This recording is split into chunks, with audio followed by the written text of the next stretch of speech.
है बात करेंगे हरियाणा विधानसभा चुनाव की। बीजेपी अध्यक्ष जेपी नड्डा के घर पर हरियाणा बीजेपी कोर ग्रुप की बैठक हो रही है। शाम को केंद्रीय चुनाव समिति की बैठक होनी है जिसमें उम्मीदवारों के नामों पर मुहर लगेगी। हरियाणा में हैट्रिक लगाने के लिए बीजेपी ने खास रणनीति बनाई है। सूत्र बता रहे हैं कि टिकट बंटवारे के लिए बनाए गए कुछ खास पैमाने हैं। जातिगत समीकरणों को ध्यान में रखा जाएगा। नेताओं के बच्चों को टिकट देने से परहेज नहीं करेगी बीजेपी। एंटी इनकम्बेंसी के कार्ड के लिए कई मंत्रियों और 30% तक विधायकों के टिकट काटे भी जा सकते हैं, ये भी सूत्र बता रहे हैं। अभी बीजेपी के 41 विधायक हैं, इस लिहाज से 10 से 15 विधायकों या फिर मंत्रियों के भी टिकट कट सकते हैं, ऐसा सूत्र बता रहे हैं। तो फिलहाल ये बैठक अब शुरू हो चुकी है और शाम को भी केंद्रीय चुनाव समिति की बैठक होनी है जिसमें अधिकांश नामों पर मुहर लग जाएगी।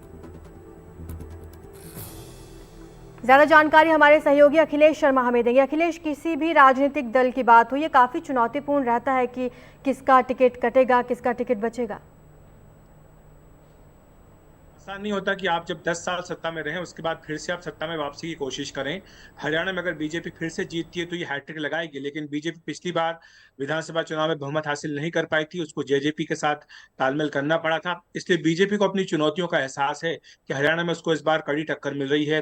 लोकसभा चुनाव में खासतौर से जिस तरह से वो 5 सीटें हारी, उसके बाद बीजेपी के खेमे में खतरे की घंटी भी बज चुकी है। इसीलिए बीजेपी उम्मीदवार चयन में खासतौर से ध्यान रख रही है, फूक फूक कर कदम रख रही है।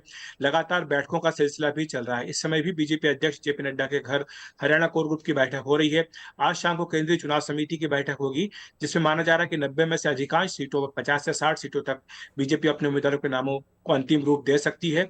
जहां तक उम्मीदवार चयन का प्रश्न है, बीजेपी ने कई पैमाने इसके लिए तय किए हैं। सबसे बड़ी बात तो यह है कि जो जातिगत समीकरण है उनका ध्यान रखा जाएगा। कांग्रेस की जो लीडरशिप है हरियाणा में वो जाट लीडरशिप है, इसलिए बीजेपी वहां पर गैर जाट कार्ड चलती आई है पिछले 10 साल में और उसे इसका फायदा भी मिला है।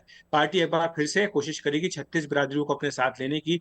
इसमें गुर्जर, पंजाबी, इनको साथ में अपने बीजेपी रखेगी। ओबीसी भी इसमें साथ रखे जाएं, ये बीजेपी की कोशिश होगी। इसलिए सबसे ज्यादा टिकट इन्हीं वर्ग के लोगों को दिया जाएगा, ये बीजेपी सूत्र में इशारा कर रहे हैं। साथ ही ये भी कह रहे हैं कि ताकतवर जो होंगे, जो लोकप्रिय उम्मीदवार होंगे, उनको भी टिकट दिया जाएगा। इसके लिए अगर जरूरत हुई तो नेताओं के बच्चों को भी टिकट देने से बीजेपी परहेज नहीं करेगी। कई बड़े नेता हैं जो अपने बेटे या बेटी के लिए टिकट मांग रहे हैं।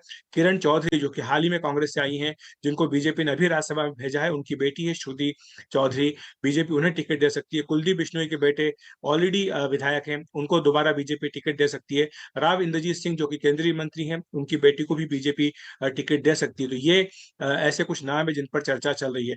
इसके साथ ही एंटी इनकम्बेंसी का मुकाबला करने के लिए बीजेपी ने व्यापक रणनीति तैयार की है।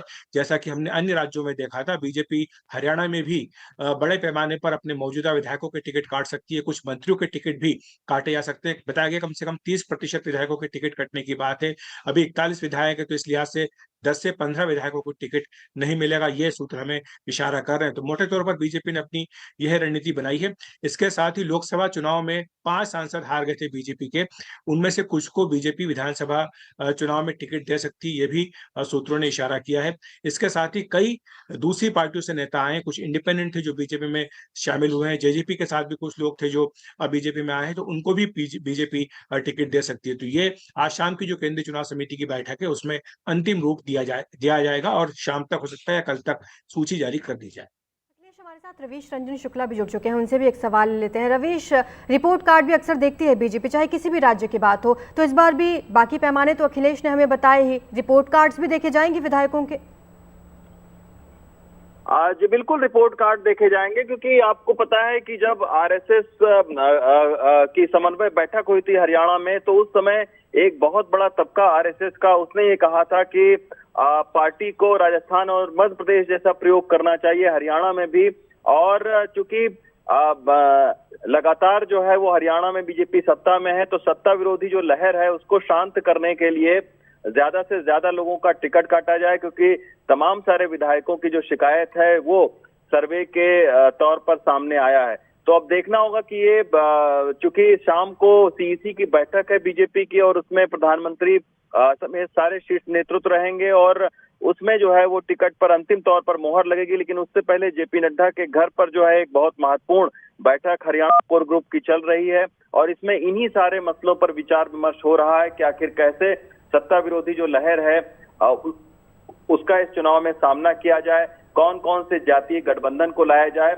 और सर्वे में तमाम सारे जो स्थानीय विधायक हैं जो बीजेपी के, उनकी अच्छी रिपोर्ट नहीं आई है, उनके कैसे टिकट काटे जाएं, जातिगत जो है वो समीकरण को कैसे साधा जाए। तो इन सारे मुद्दों पर एक बहुत विस्तार से चर्चा इस वक्त जेपी नड्डा के घर पर चल रही है। उसमें तमाम सारे नेतृत्व हैं, हरियाणा के जो मनोहर लाल खट्टर हैं, कुलदीप बिश्नोई हैं, बड़ोली हैं, और तमाम सारे जो नेता हैं शीर्ष नेतृत्व वो यहाँ पर मौजूद हैं और लगातार बैठक हो रही है। जी अखिलेश जी, आपके पास आऊंगी। अभी क्योंकि बैठक चल रही है, उसके बाद केंद्रीय चुनाव समिति की बैठक होनी है, तो ये मान लिया जाए कि आज ही मुहर लग जाएगी तमाम उम्मीदवारों के नामों पर, आज लेट नाइट या कल तक ये लिस्ट आ जाएगी?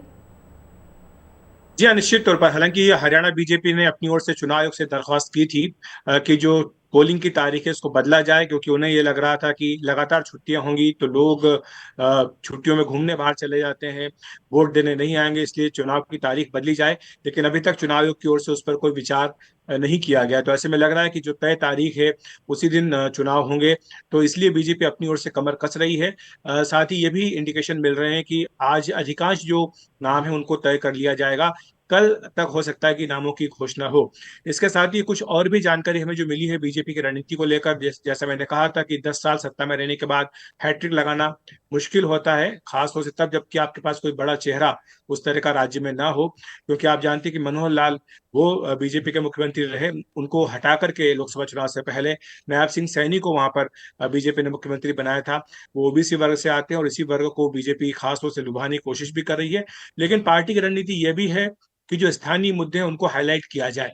क्यों, जो राज्य सरकार की उपलब्धि है वो तो बताएगी बीजेपी, लेकिन जो स्थानीय मुद्दे हैं कि मान लीजिए विधायक ने कहाँ पर या सरकार ने किसी लोकल जगह पे क्या काम किया, क्या विकास योजनाएं आई हैं, उनके बारे में लोगों को ज्यादा बताया जाए, ताकि चुनाव को लोकल इश्यूज पर ही केंद्रित रखा जाए। ये बात जरूर है कि पीएम नरेंद्र मोदी यानी जो बीजेपी केंद्रीय नेता वहां पर चुनाव प्रचार करने के लिए जाएंगे, लेकिन मोटे तौर पर बीजेपी की कोशिश यही होगी कि मुद्दे भी चुनाव प्रचार में स्थानीय मुद्दों की बात हो, ताकि चुनाव लोकल ही रहे, नेशनल न बने, ताकि बीजेपी को नेशनल लेवल के जो भी मुद्दे हैं उनका कोई नुकसान न उठाना पड़े।